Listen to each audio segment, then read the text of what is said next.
Welcome back. We are putting a spooky spotlight on Spring Hill. They are back and creepier than ever. Yes, get ready to scream along the twisted trails. After being hit by a tornado last year, creepy hollow woods in Spring Hill rises again. Debbie and Rocky Frisch are here to fill us in on this year's haunt. Welcome in. Oh, and there's this guy. Don't let me leave him out.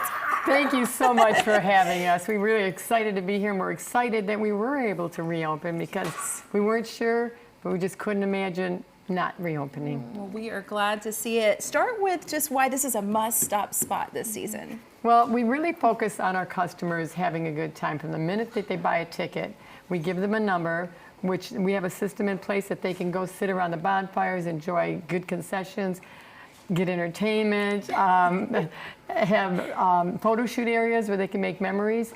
And so then when it's their turn to go through the haunt, we call them up. And so it's not like they're standing in a line and they're cold and they're tired and their feet hurt. It's really, it caters to their comfort. That's great. You know, you have done so much work to reopen following the tornado devastation. You said you couldn't have done it without all of the people in the community. Explain all that you've done to get back on your feet. We were amazed, the outpour. I mean, I had people calling me saying, "You're going to open again, you're going to open again." I said, "Well, we're going to try." And then it was just like, we prayed a lot. It was like a miracle. We had organizations from around the country come with skidsters, tractors, chainsaws, hauling out the wood. We had people coming with hamburgers, tarps, tents, water, feeding us, helping, taking care of the animals. I mean, neighbors, friends. I was just in awe. It was amazing. The community just came together. And they stayed with us through the whole time till we were able to open our doors. That's great. Yes. Yeah, and this is an indoor-outdoor experience.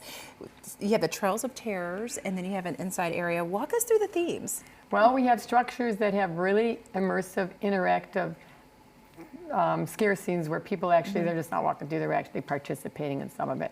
So they go through some of those, very intense, very scary. I got to get earplugs, the screaming is just immense.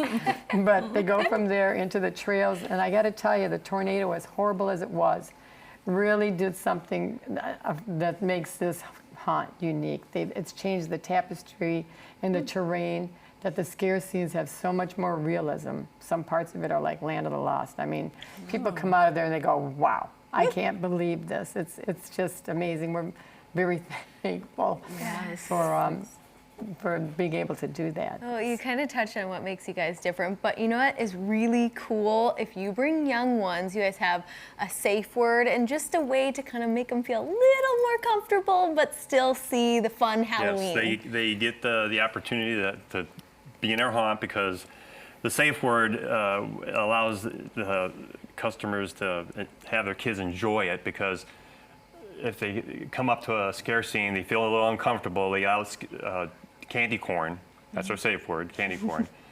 The actors will back off and they'll just be seen and they can just go right through.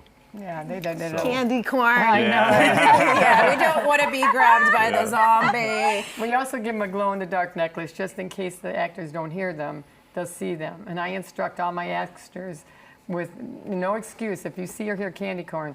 And they'll really tone it down, and the kids have made it through, and the parents are very thankful. And yeah, it's because I wanted everybody to enjoy it. It's supposed to be 8 and older, but they would bring younger.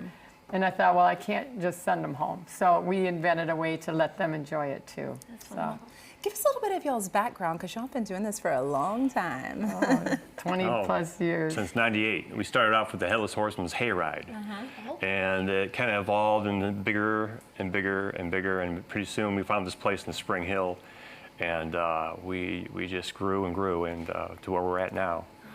So wonderful. Yeah, it was just amazing.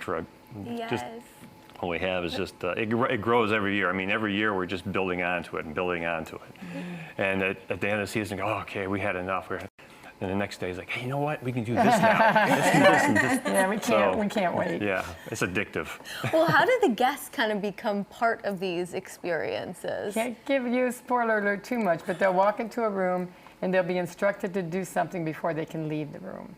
So now they've become part of the scene. And and a lot of them are hesitant about doing it, but they do. I don't know if it's the zombie, but I'm already freaked out. Guys, thank you so much, and congratulations. Thank you. Really happy for you. Thank you you. so much for having us on your show. We really appreciate it. Take this guy back with you. Okay. All right. 'Tis the season for twisted trails, as they say. Come scream for yourself. Visit creepyhollywoods.com.